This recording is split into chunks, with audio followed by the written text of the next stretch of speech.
Okay, so last meeting, I introduced you to the a brief history of how it all started, no?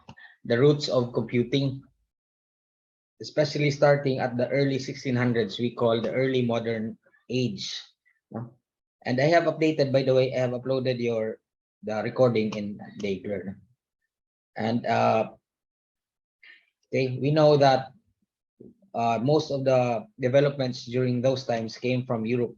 And one of the most important thing that was discovered was the design and of the analytical engine by Charles Babbage, no? During the mid 1800s or 19th century. Charles Babbage is a professor in Cambridge University, and he has now recognized to be the father of contemporary computers. At the same time, no, Augusta Ada King, Countess of Lovelace, also from Great Britain, okay, recognized the work by Charles Babbage, no, and demonstrated how its usefulness, okay, how it can be used by publishing algorithms that can be carried out by the machine. Okay, she demonstrated to the scientific community in Europe that Charles Babbage's invention is is not a simple one. No? It can be used to solve mathematical problems. Okay. Now, Augusta Ada King, the Countess of Lovelace, is now known to be the first computer programmer. Okay. She called the algorithm the programs during those times as the first algorithms. No? At the same time, during the late 19th century, no, in the US, no, a development in recording no, occurred, no, by Herman Hollerith. No, he invented the punch card tabulating machine. Okay, because during those days, no, 1800s, the US is flooded with immigrants. Okay, and they were interested in making a census of their citizens, and they need a computing media, rather a recording media, to be able to hasten the recording of the census. No? So it was patented in 1884. It's called the punch card tabulating machine. No? So here's the IBM punch card. Okay. Here's how it looks. No? Okay. It's the same punch card used then, and the IBM tabulating machine by Herman Hollerith.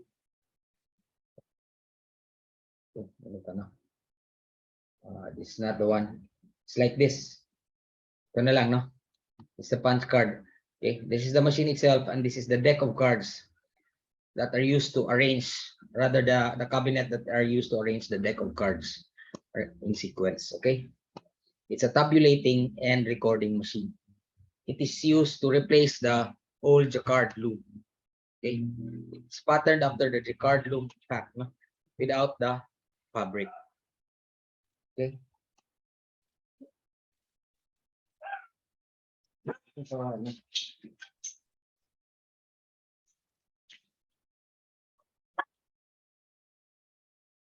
One, I have a guest to attend. No? Sandali lang, no?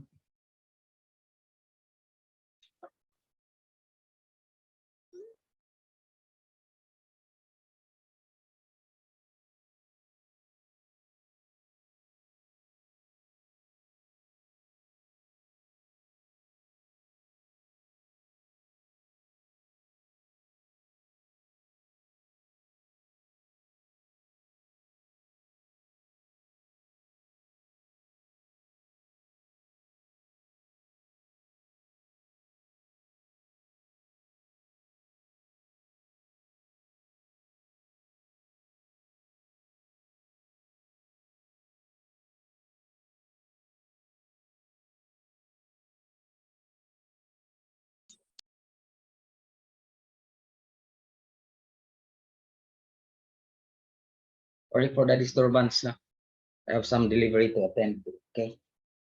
So anyway, Herman Hollerith later founded a tech giant. No? The tech giant is called IBM. Okay. So he started way back in the 1800s. Okay.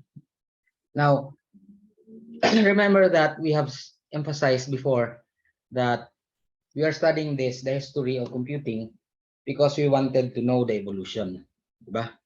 Right? How things evolve and understand how the structure of the inventions. Okay. So what was the invention all about? That's the next question. Okay. So we have here the design of the analytical engine. We know that this is the mill, no? Of the analytical engine. Ito. This is the mill and the Jacquard loom images. Let's look for a good picture, no? Of the Jacquard loom. Ito, it's a good one. Okay.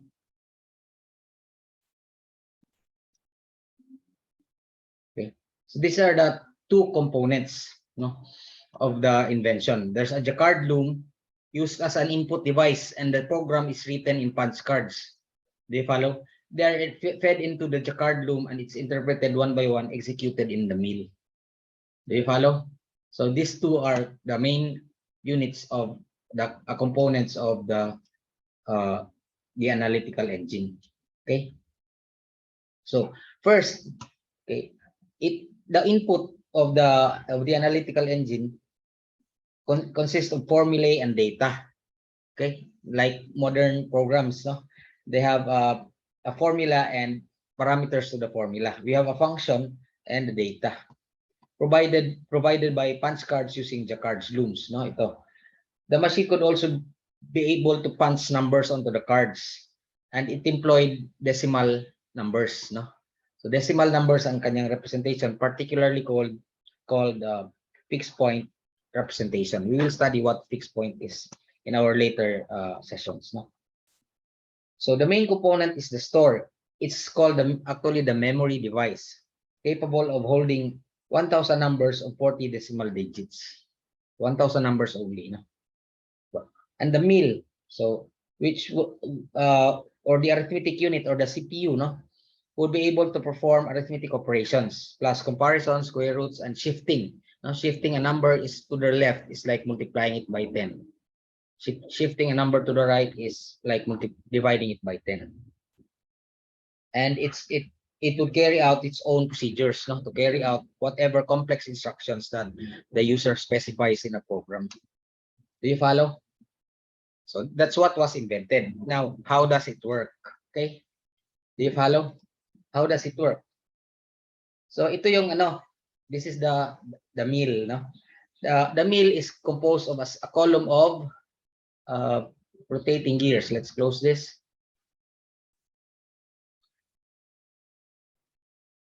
Ito.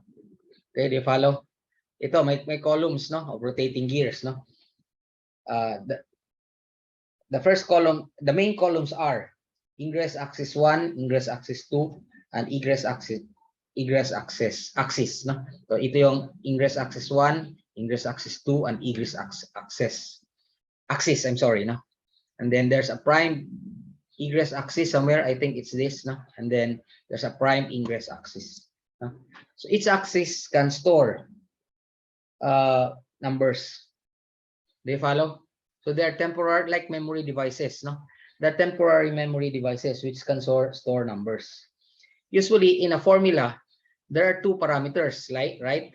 Like when you add two numbers, subtract a number from another, multiply two numbers, so divide a number with another, so you have two parameters. The ingress axis 1 and ingress axis 2 are used to store the parameters in a formula. The result upon its computation is stored in the egress axis. Now, why is there a prime ingress axis? It's stated here, no?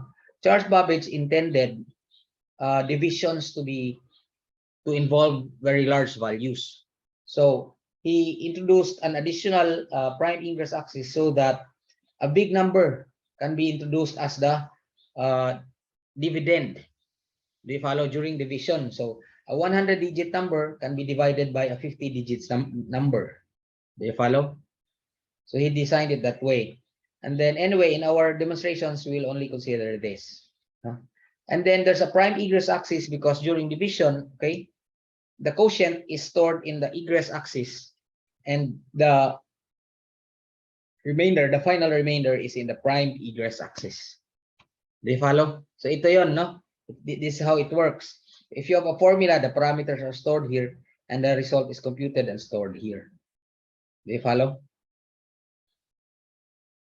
So how are programs recorded? Instructions involving in a program are recorded in terms of cards, punch cards, diba? They follow, loaded into the Jacquard's loom. There are into the Jacquard loom. No? There are three types of cards. No? Operation cards, number cards, and variable cards. Do you follow? So the operation cards can contain 4 holes, basically at least, no. So there's an actual figure, no, operation card of, you can view that, no. The operation card in a ito, this is how an operation card looks like, no. There are 1, 2, 3, 4, 5. There are 5 holes. Do you follow? Okay, and there can be other holes also, no. Each hole signifies for a particular operation, plus, minus, divide, times. There can also be square root and shifting, no, left to the right, and so on and so forth, no.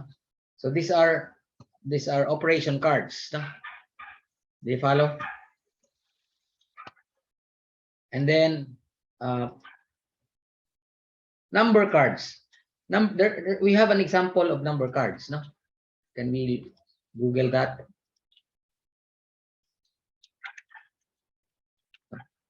There's an example of number cards. So, do you follow? Like this. Ito, operation card, konti lang ito, no? I think it's this, no? It's a number card. Okay? That in charge Babbage engine. Okay? Do you follow? A number card require 50 columns, no? Or rather 50 numbers, no? Of 10 possible punches. Okay? So 50 columns of 10 possible punches, ibig sabihin 50 digits. Each column has 10 possible punches from 0 to 9. Okay? So let's look at that. Ito yon, no? So there are 50 columns of this. Okay, ito 1, 2, 3, 4, only 5. Times 10, that's one number card. Okay? And each column can have 10 possible punches. Like this, 1, 2, 3, 4, 5, 6. I'm not sure if it's the blank or the one that's used, but each punch signifies a particular number from 0 to 9. Do you follow?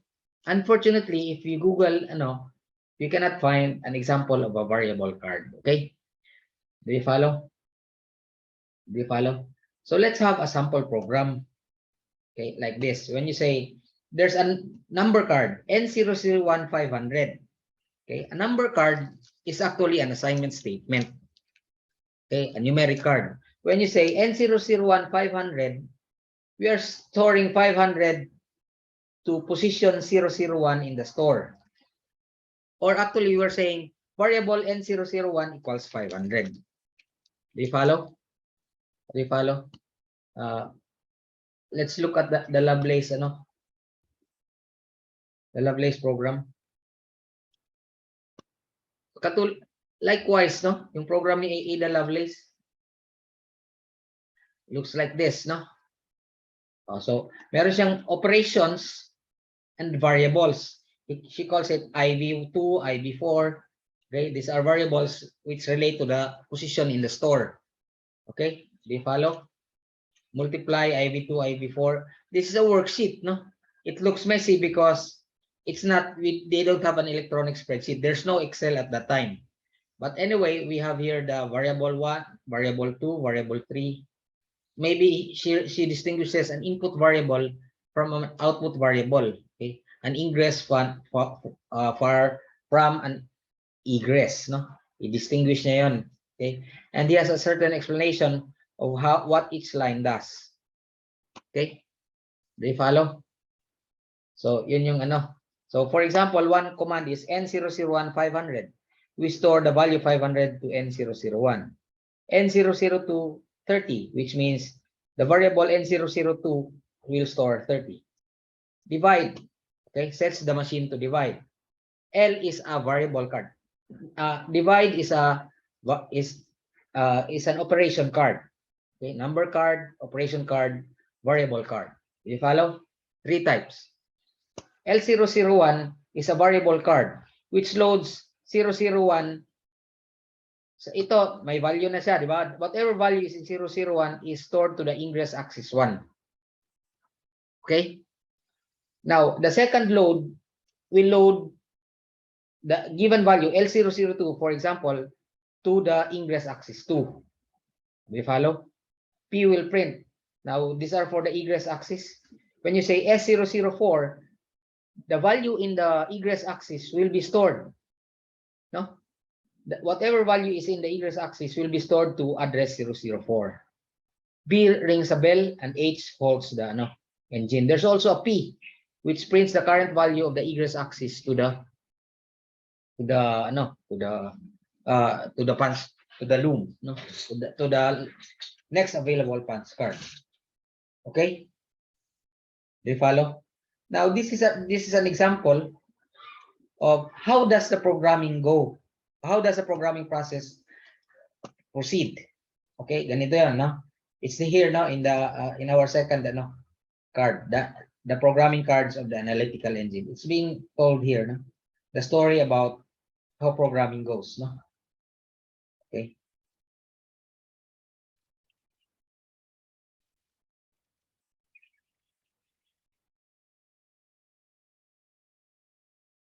By the way, they have the same example, no? 2 different sources. One is from Formula, one is from Stanford University, okay?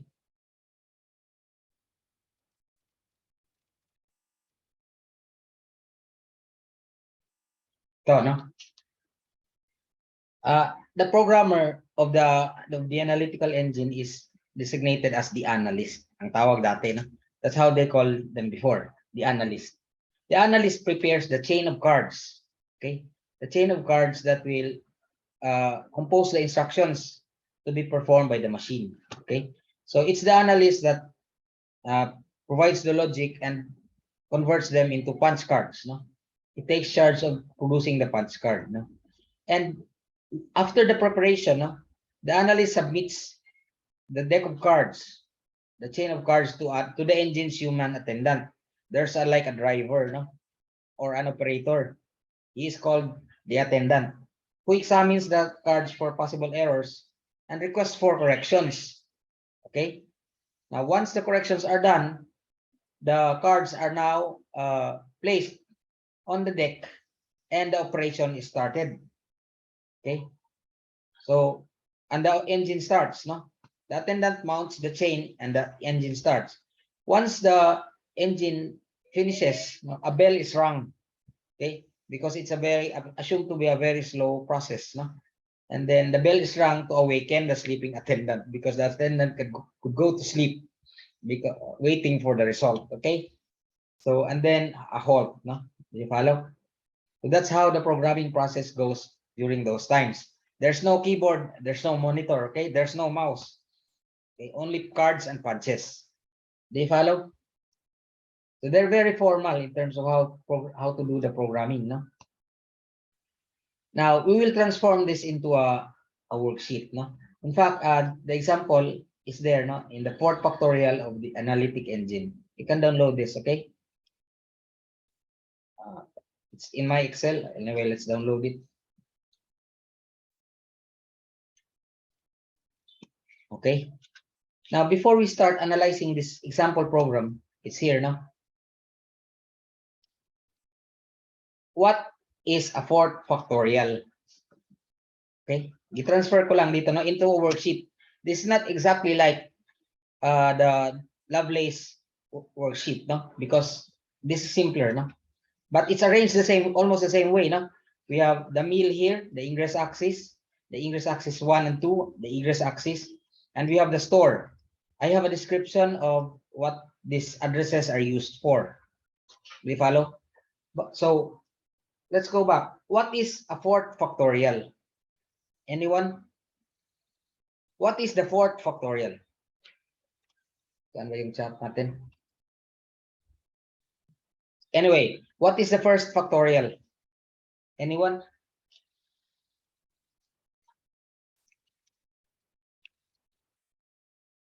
First factorial? Ang hirap, no? The first factorial is 1. When you say factorial, you get the product of the first n numbers. So the first factorial is 1 times 1. It's 1. What's the second factorial? Anyone? 2, because it's 1 times 2. Ang daming naka-answer, oh. 1 times 2.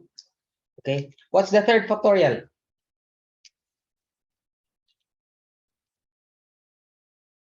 1 times 2 times 3. Okay, 1 times 2, 2 times 3 is 6. What's the fourth factorial? 24, no? So ang daming naka-answer, no? Fourth factorial. So that's what it does, no? There are many applications of the factorial problem, okay? So it's how this is the program that will compute the fourth factorial. There are two versions, no? The first version is without a loop, and the second version is with a loop. Okay.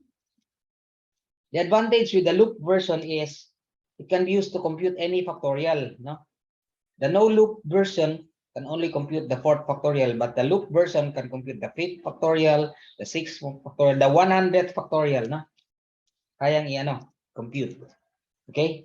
So the first command is a number card. Okay? A number card, remember, is like an assignment statement. When you say N004, we are assigning the variable 0 in the store, the value of 4. Do you follow? So this is variable 0, variable 1, variable 2, 3, 4, 5, and so on and so forth. There can be 1,000 of them. Okay? Okay? So anyway, so when you say N004, where will the number 4 go? In the variable 0 here. Do you follow? Okay? Okay. So normally, the program goes on to proceeds to the next command. The next command is another assignment statement. Do you follow? Another assignment statement, we say N001 equals 1. So where will this value 1 go? To the variable 1. So now look at no? Look at the worksheet by by Ada Lovelace. So meron siyang IV1 store sa value of 1. IV2 store sa value of 2. So nandito niya nilalagay. Do you follow?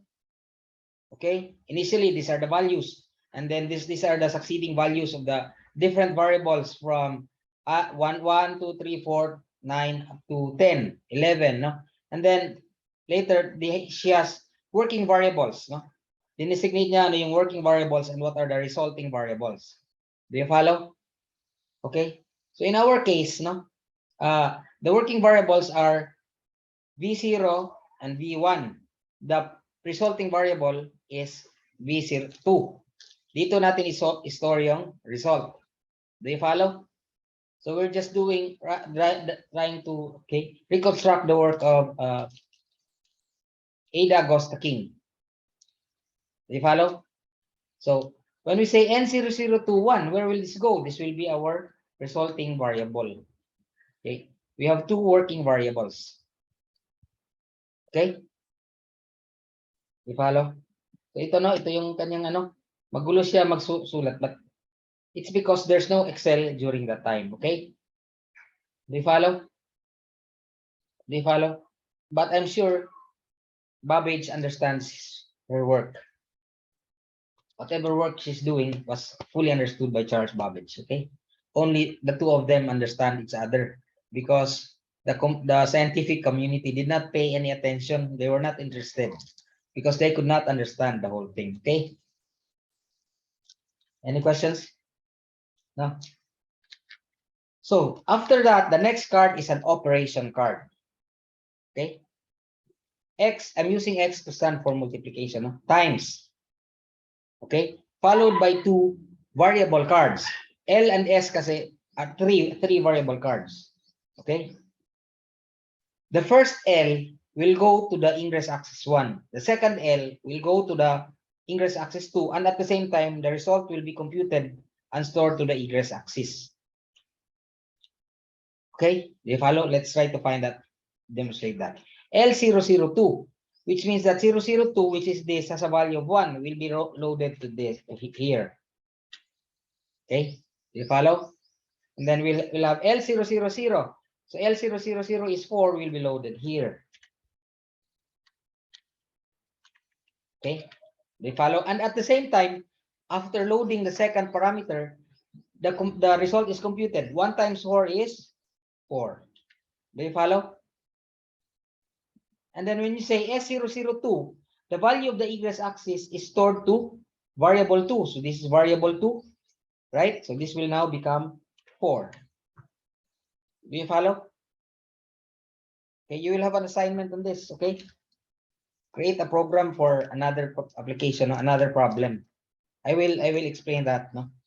So shortly, no? Do you follow? Now, the next is another variable card, minus, okay? So minus followed by L000. What will happen to the ingress axis 1? Anyone? What value will be stored here? L000.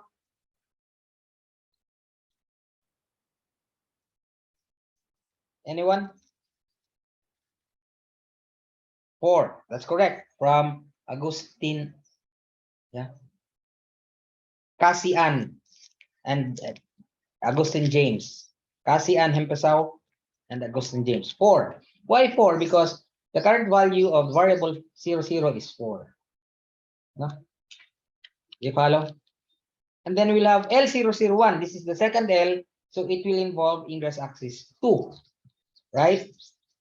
What will be the value here in ingress axis 2? Anyone? Ha?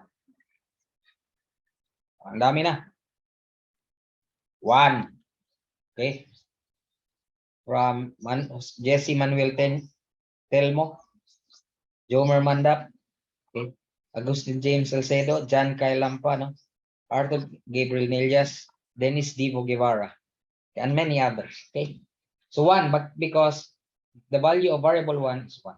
See? And right away, the operation will be computed. Okay. 4 minus 1 is 3. Okay. 3, that's correct, no? 3 lang sunod dyan. And we'll have S000. The egress axis is transferred here. That is our next multiplier. So this now becomes 3. Do you follow? No? Dito na naman tayo. The next is another operation card times L002. What will be the value of the ingress axis? 4 tayo, no? 4 kasi 002 is still 4. Oh. Do you follow? L000. 3 because it's now currently 3. And 4 times 3 becomes 12. Okay. Now there are two main, the times computes the partial product, the minus computes the next multiplier. Do you follow? So the times here, 4 times is equal to 12, and we store it to the next partial product, no? So ito magiging partial product, which is 12. So the next thing is again to compute the next multiplier. So we do a minus, okay, minus L00, which is currently 3, okay? Good. From John Kyle Lampa. Okay. L001, what becomes of this? This is fixed to 1 because 001 is the decrement, so this is 1. What will happen to the egress axis 2? 3 minus 1, 2. Okay. And when we store it here, this will become 2. Okay. They follow? So let's do this faster, no? L002. Our 2 is 12. 12 ba? Yes. 12, and our L00 is 2. So this 12 times 2 is 24. Okay, and 002, this becomes 24. Okay, And then we compute again, L00, 00 is now 2. And then 1 is 2 minus 1 is 1. Okay. So, and then we store it here as the next multiplier. So that is 1. 002 is 24. So this becomes 24. 00 is now 1. So 1 times 24 is 24. Okay, and then we store it as here to be 24. Okay, that's the final result. We do a print, which means that it will be printed to the next available card, and then a bell is issued to wake up the operator, and the halt means stop the machine. So all programs end with a PBH. Okay. Any questions? Okay. I'll explain the loop version before explaining to you your assignment. Okay. So you're just trying to reconstruct, no, the work of Ada Agosta King. This time using a better facility because we have Excel. During his time, wala siyang, she doesn't have an Excel. No? Okay. But we're doing the same way, no? Okay. You can download this worksheet here, no? Okay. Do you follow ito? The fourth factorial for the analytical engine. Okay. You download it from here. Now let's look at the loop version. Okay. Can you see the worksheet? I have copied this, no? This source code, I have copied this from the Stanford example. Erase natin my previous trace na, no? And then I've added something, no? Kasi first, there's something missing in the Stanford example.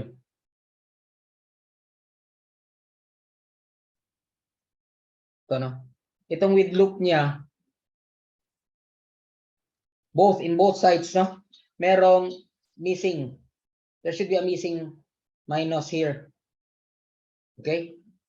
So, L002, nilagyan ko ng minus dito. There's a missing minus. Ito, no? Take note, to. Walang minus. Dapat may minus. Why is that? Because a CB11, which means count backwards, 1, 2, 3, 4, 5, 6, 7, 8, 9, 10, 11, hanggang dito, no? Let me count that. CV11, 1, 2, 3, 4, 5, 6, 7, 8, 9, 10, 11. So hanggang dyan magsimula. Do you follow? So this is really missing. And then I've added, no, an L001 here before the PBH so that the final result will be stored to the egress axis and will be printed. Okay, well, I'll explain that why I've added this. Okay, do you follow? So let's go back to the documentation, no? In the no. Okay. Aside from the ingress and egress axis, no, the mill has a okay, run up lever. Run up lever. What is a run up lever? It's like a toggle switch. No? Can we have a no?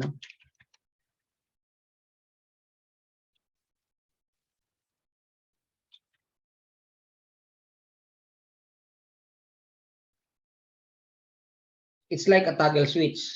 Let's look for a toggle switch na lang. Toggle lever or toggle switch. It's like this, no? It will set it. This is electronic, no? It will on, it will off depending on what an external event, depending on a trigger. Okay? Do you follow? So meron siyang run up lever. Hindi nakasulat dito sa diagram, but it's included inside, no?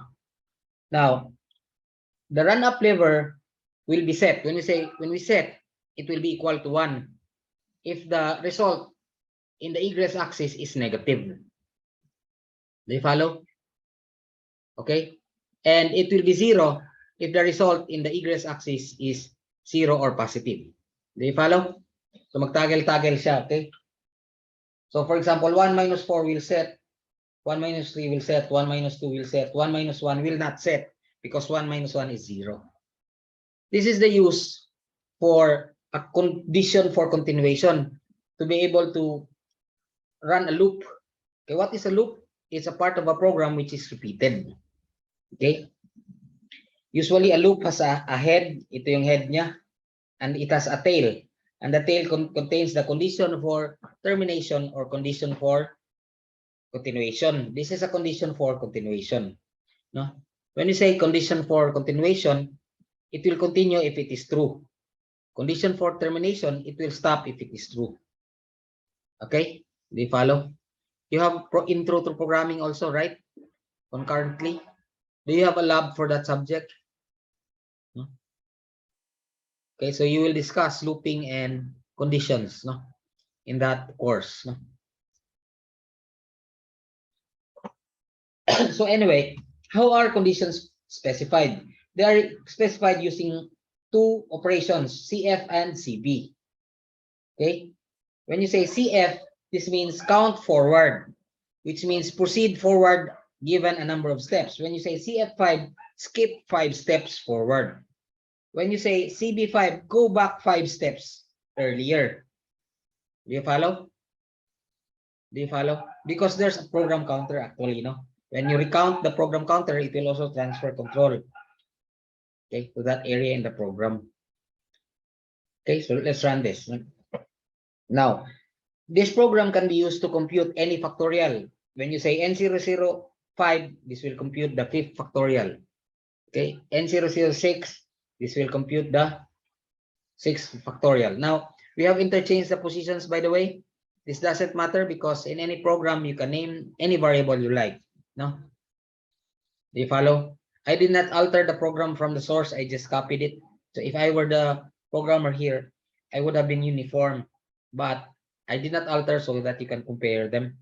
So in the previous program, without loop, dito yung next multiplier, decrement, and partial product. In this program, we have next partial product and decrement. Baligtad lang.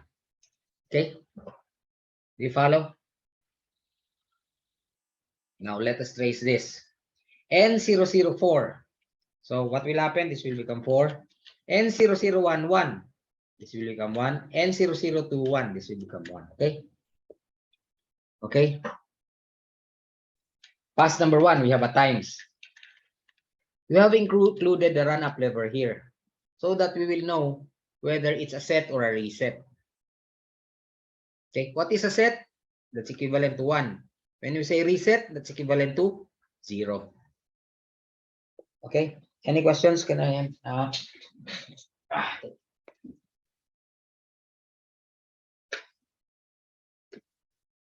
okay. Okay. Pag set 1, pag reset 0. Times. What is going to be ingress access 1? Anyone?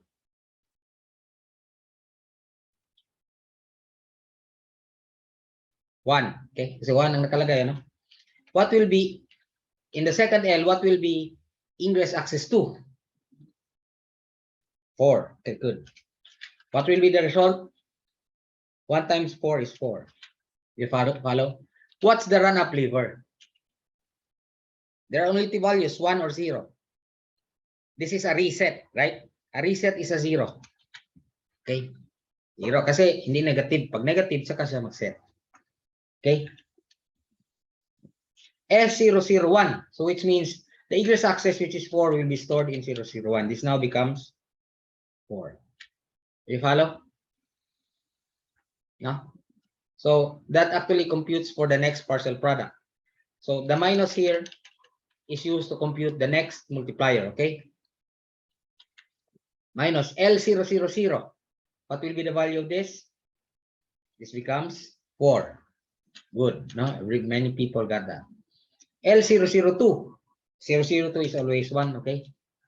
So 4 minus 1 equals 3. The run-up lever is 0. Do you follow? 0, no? Ito. Run-up lever. And then we store this to S000. So S00 becomes 3, which is our next multiplier.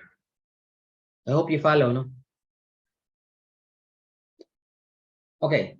We do a minus because we are going to do another minus because we are going to test a condition for termination. Are we going to stop computing the product? Okay, we'll do that by doing a minus, checking the current the current multiplier, no? Okay, L002. What will happen to this? This is always 1. Baligtad tayo ngayon. L0000, this is 3, right? Kasi 3 siya, oh, dito. From here, this becomes 3. So 1 minus 3 is 1 minus 3. Negative 2, di ba? So what will happen to the run-up lever? This is a set, right? Set ito, so this becomes a 1. Do you follow? Why? Because the last egress axis is negative. Okay. Now we say CB11. Count backwards 11 steps if the lever is 1. When you say CF5, count forward 5 steps if the lever is 1. So we only have 2 directions here. Are we going to move forward or move backward? Which direction? Backward or forward? Back. Okay, from sinong first nakauna? Si Luis Paul Rojas. Back. How many steps back? Okay, from Casey Ann, 11 steps, and from Tristan Limana, 11 steps. So let's count 11 steps. Kaya meron talaga itong minus dito kasi kung walang minus, kulang. 1, 2, 3, 4, 5, 6, 7, 8, 9, 10, 11. Sali, kulang no? 1, 2, 3, 4, 5, 6, 7, 8, 9, 10, 11. Okay? 11. Dito, simula. This is the head of the loop. This is the tail of the loop. So we'll go into a second pass. And let us record the last value so that we will not scroll, will not have to scroll. So this is the last values. This is a 3. Okay. The partial product, this is a 4. And this is a 1. Okay. Para hindi na tayo mag-scroll. Okay. Okay. Bakit 11? 11 steps, yes. Okay. Backward. Okay. So we're back to the start of the loop. Redo at times. L001. What happens to this axis? This becomes 4. Okay, good. Everyone. L000. This becomes 3. Right? 4 times 3. This becomes 12. We follow the run-up lever is 0. Okay. Restore this to S001. This becomes 12. Okay.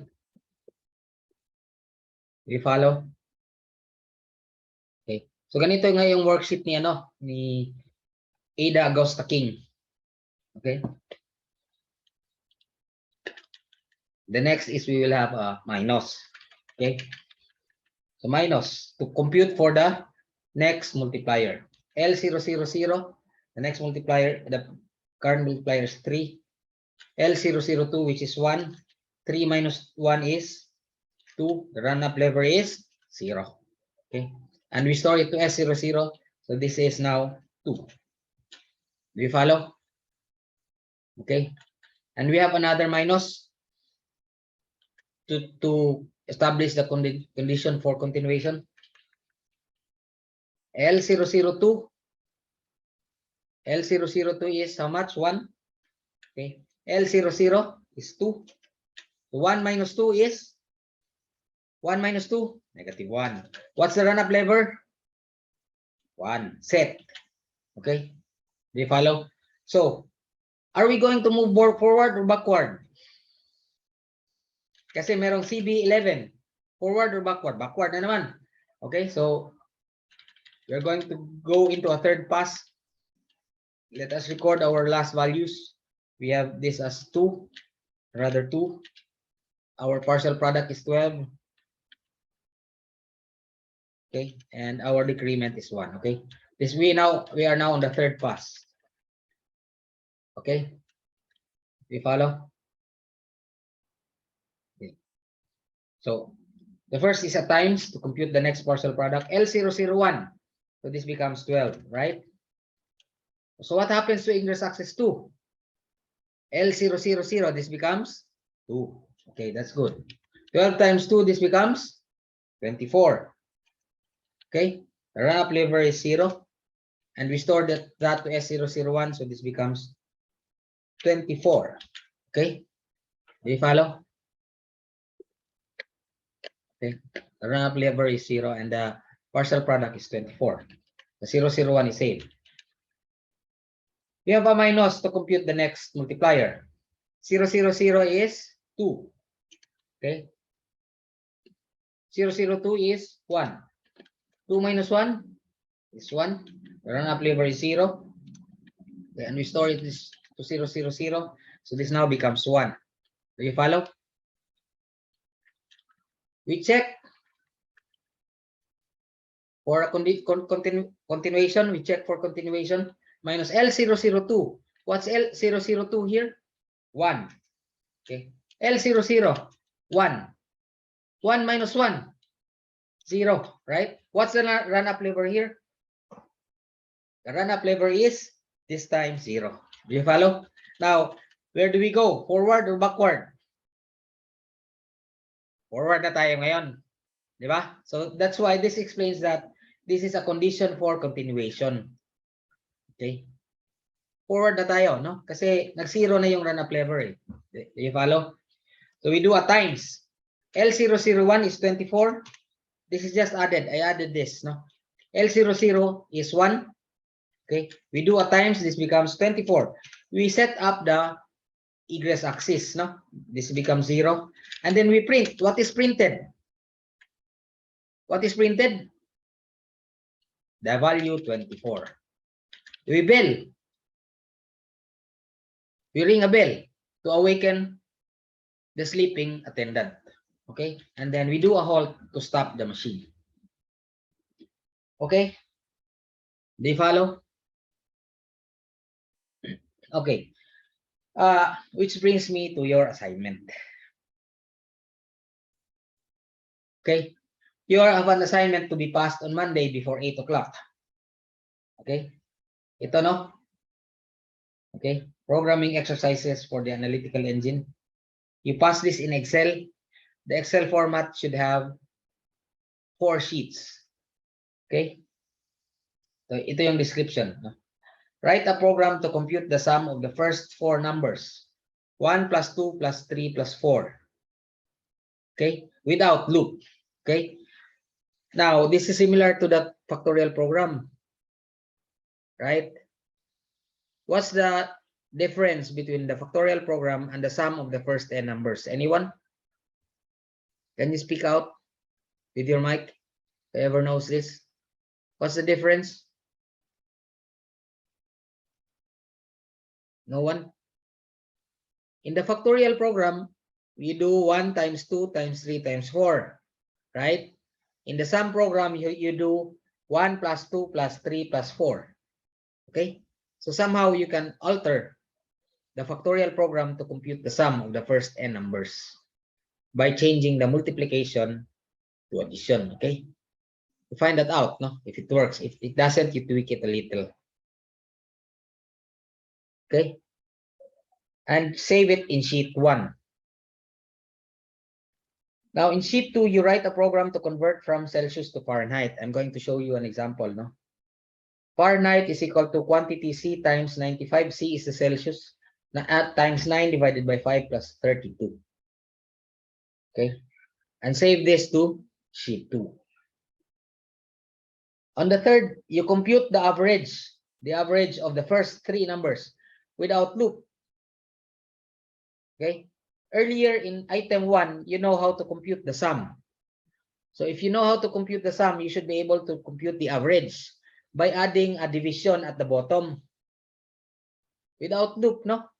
And then in the fourth sheet, you write the same program with a loop version. Okay? The sum of the first 3 numbers. Now you can use, with the loop version, you can actually alter the value of the value of n, no? From 3 to 4 to 5, whatever you like. You name the file as extra1 underscore followed by your surname, okay, and first name and middle initial. Okay, they follow, and you pass it there so that it will be easy for me to check. Any questions? Questions? June Monday, no? August 1. Okay. Now, if you don't have questions, let me show you the meters to feet. No? Meters to feet example. Ito yung meters to feet example. How do you convert meters to feet? You multiply meters by 3.28, you will get the feet equivalent. Okay, so we are converting 4 feet into meters. So we say N0044, this is the numbers in feet. N001, 3.28, that's the multiplier. Anyway, fixed point, no? And then N0021, because we'll just store the result. This will be our resulting variable. This will be our working variables, okay? Ganon yung discipline ni Ada Agosta King. Separate the working variable from the resulting variable, okay? When we do a times L00, which is 4, and L001, which is 3.28, we have 13.12. And then we store the result S002. No, so this is 13.12, and then we do a PBH. A P will print, bell will signal the operator, and H will hold. Do you follow? So if you have this program, can you compute the reverse? Convert feet into meters. Yes. How do you do that? Instead of multiplying, you do a division. Do you follow? Do you follow? You divide the feet by 3.28, you will get it in meters. Okay? And, okay, you have an example for Fahrenheit to Celsius.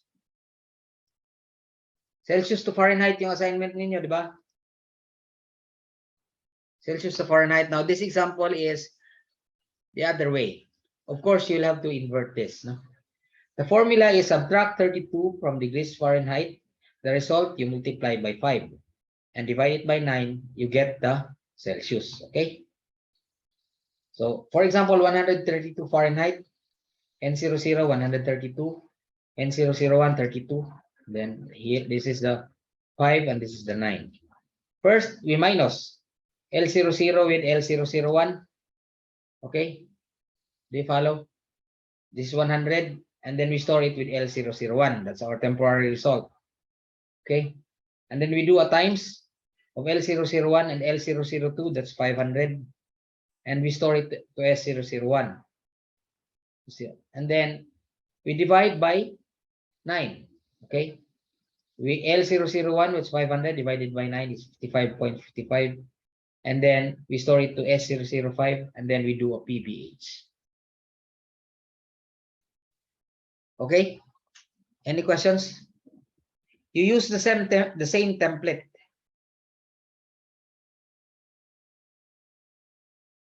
Okay? You use the same template. You download it from there. No, so you have to include 4 sheets.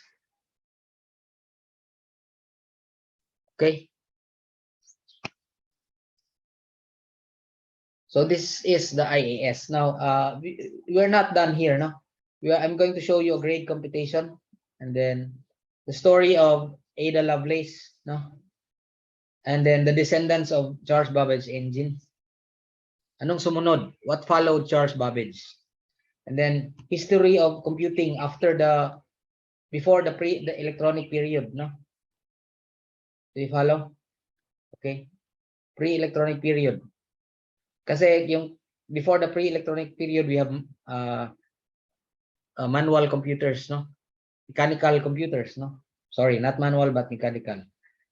We look at the ABC computer, and then we'll look at the comment of Alan Turing by Alan Turing on the analytical engine. Ito yung sabi niya, because during those times, so many inventors claim that they are the first, no? Oh, okay, they're the first to invent. Okay, sabi, this is what Alan Turing said. No? The idea of a digital computer is an old one. He's telling this to the inventors, sila Van Neumann, okay, many others, no? Do not claim that you have invented a new computer because it is an old one. Charles Babbage, location professor, I don't know why location, Lucas. of math at Cambridge University from 1828 to 1839 planned such a machine called the analytical engine, but it was never completed. Okay, sabi niya. So whatever you are doing now is just a reinvention of the invention of the analytical engine. The fact that Babbage's analytical engine was to be entirely mechanical and will help us rid of ourselves of superstition. Okay, importance is often attached to the fact of modern digital computers being electrical. So for him, being electrical is secondary because the original idea is still the same. Okay, yun ang sabi ni Alan Turing, no? Okay, we'll study also the story of Alan Turing, the Enigma machines, no? How he hacked, no? He created the bomb, no? It was a hidden fact, no, that the main author of the bomb is a hacking machine, a hacking computer invented by Alan Turing, no? Then we have the ENIAC computer. We'll have okay, history of computing and the design of ENIAC, which is the first electronic computer patterned after Charles Babbage. Okay, ENIAC is the first computer which is electronic, but the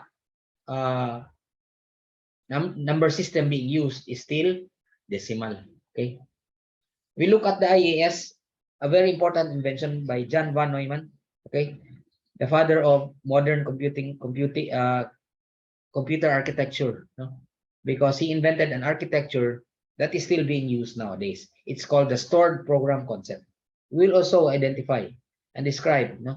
Like we describe the analytical engine, okay? What the stored program concept is all about, how it works, and we will also program the IAS, okay? We'll have programming assignments, okay, for the IAS. Okay. And then from the IAS stored program concept,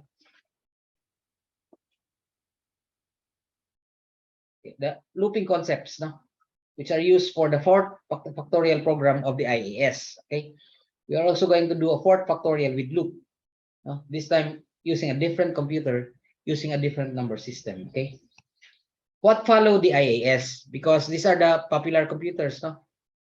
What follow the IAS? Okay, so we have the sum and average with loop. Then we look at another, no, the first microcomputer, because after the IAS, computers became very large. They were called mainframe computers. The first small computer or mini computer, by the way, was by DEC, the tech giant, no? Diba may mga DEC na laptop, DEC Pavilion, okay? The PDP-1, we will also look at the loop, factorial program with loop on the PDP-1. And along the process, demonstrate how things become simpler and simpler. Do you follow? Which means that the programs become simpler, but the machines become complicated. Do you follow? By improving the machine, the programming became easier. Okay? We look at the IBM 701. Okay, and then we will finish our history with the different generations. And then we look at the history of Apple computers. Okay? Very important. History of microcomputers, no? Microprocessors. Ito yung panahon nila Paul Allen and Bill Gates. You follow? No? Ito na yun, 1980s na eh. You were not born yet.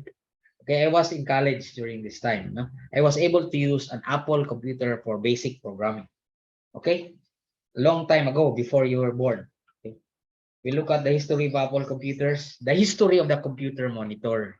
Okay? Monitor. Started. The complete history of the IBM PC, history of Microsoft Windows, history of the internet and the World Wide Web. Okay, and then we will have the first formative assessment. Okay, I'll give you a study guide, okay, and a practice test. Any questions so far? No? So you have an assignment, no? Did I miss anyone? Because other than that, we will be up to this point. I will not discuss a new topic anymore. Okay. Did I miss anyone? Close ko na muna ito, no? You download the example, no? From our regular site.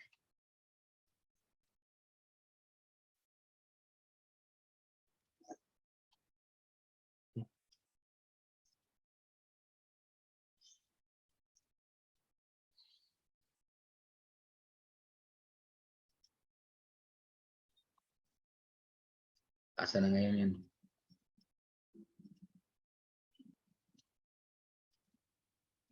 Magka-chat dito. Okay.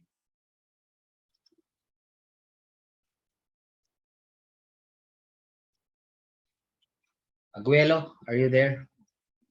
Can you chat me?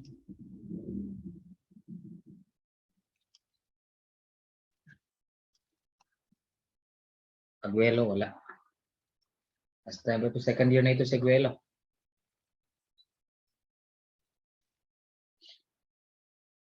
Bob, Ivan El Nasin, are you there? And then Ethan Hill, Van Claude Hala, Ibrahim Abdurrahman Khalil, are you there? Ibrahim, Jason Tungala. Okay. So in this case, we'll end at this point, no? For now. Thank you for coming, everyone. See you on Thursday. Okay. We'll end early. Okay. Yes, sir. Okay, thank you very much. Thank you, sir. Thank you, sir. Sir. Goodbye and Bye, thank you, sir. sir. Thank you, sir. Bye, everyone. Ah.